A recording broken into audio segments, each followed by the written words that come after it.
हरियाणा की जेलों में अप्राकृतिक मौतें मरने वाले कैदियों के परिवारों को सरकार मुआवजा देगी। दरअसल मानवाधिकार आयोग के हस्तक्षेप के बाद सरकार ऐसा करने को मजबूर हुई है। देखिए रिपोर्ट।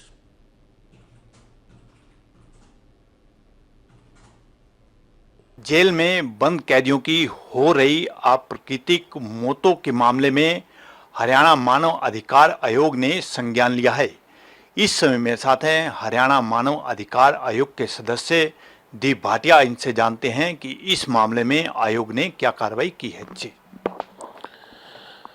देखिए, पिछले काफ़ी समय से, बल्कि मैं कहूँगा शुरुआत से, जेलों में अप्राकृतिक मौत होती रही है।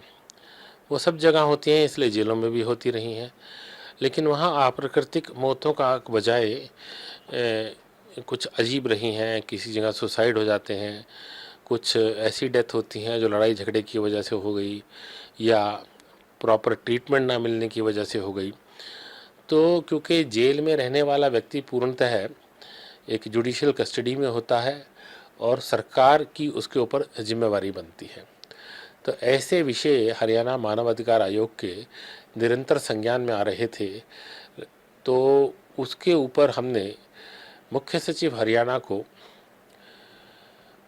एक जुडिशियल ऑर्डर के तहत पूछा कि हरियाणा में इस प्रकार की पॉलिसी कोई बनाई गई है जिसमें जेल में अप्राकृतिक मौत होने वाले कैदी के आश्रितों को कोई आर्थिक सहायता मिल सके।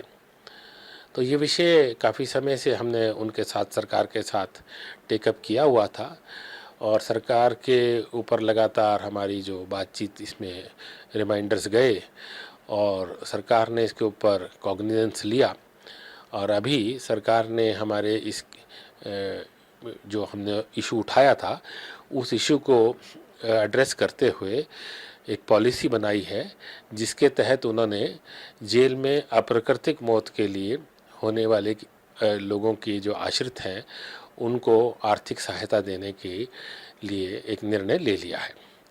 और उस निर्णय के तहत जो उन्होंने पॉलिसी बनाई है हरियाणा सरकार ने, उसके तहत यदि किसी की अप्राकृतिक मृत्यु जेल में होती है किसी वजह से, तो 7.5 लाख रुपया उसके आश्रितों को दिया जाएगा। वहीं जेल में क्योंकि कई सुसाइड के मामले भी आते थे, लोग किसी वजह से आत्महत्या कर लेते थे, तो उसे भी हम ये मानते हैं क्योंकि वो जेल की कस्टडी में सुसाइड ना हो, ऐसी जेल के प्रशासन की ड्यूटी बनती है। तो उनको भी किसी हद तक हम समझते हैं कंपनसेशन के वो हकदार हैं, तो सरकार ने उसको भी माना है और 5 लाख रुपए कंपनसेशन उसके परिवार के लिए देने के लिए कहा है जो जेल में आत्महत्या कर लेता है। तो मैं समझता हूँ ये अच्छा है, कार्रवाई की है सरकार ने हमारे कहने के बाद। जस्टिस एस के मित्तल साहब और मेरे बेंच के तहत ये आदेश सरकार को कई बार गए थे। भाटिया जी, एक साल में जेलों में कितनी अप्राकृतिक मौत हो चुकी है? हमारे संज्ञान में लगभग 70 मौतें इस प्रकार की आई हैं 2020 के बाद, अगर हम गिनती करें तो, जिसमें कुछ सुसाइड हैं, कुछ अननेचुरल डेथ्स हैं। तो उसके बारे में हम इसीलिए काफ़ी टाइम से संज्ञान ले रहे थे मामले का। भाटिया जी, क्या अब इस मामले का आपने निपटारा कर दिया है?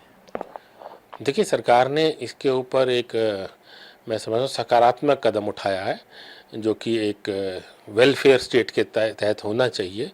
और एक, क्योंकि जेल में जो लोग कैदी हैं, कोई उनको हम हे भावना से या ऐसी निम्न दृष्टि से नहीं देखते, उनके पीछे आश्रित भी हैं और कई बार सोल मेंबर ऑफ अर्निंग वही होता है।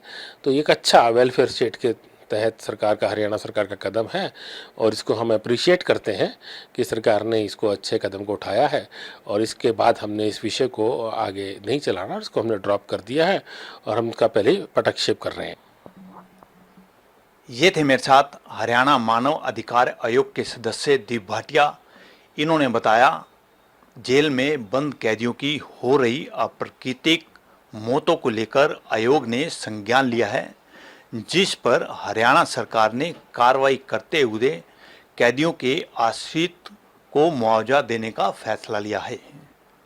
आयोग ने इस पूरे मामले को देखते हुए यहीं निपटारा कर दिया है। Anil Kumar, total news, Chandigarh.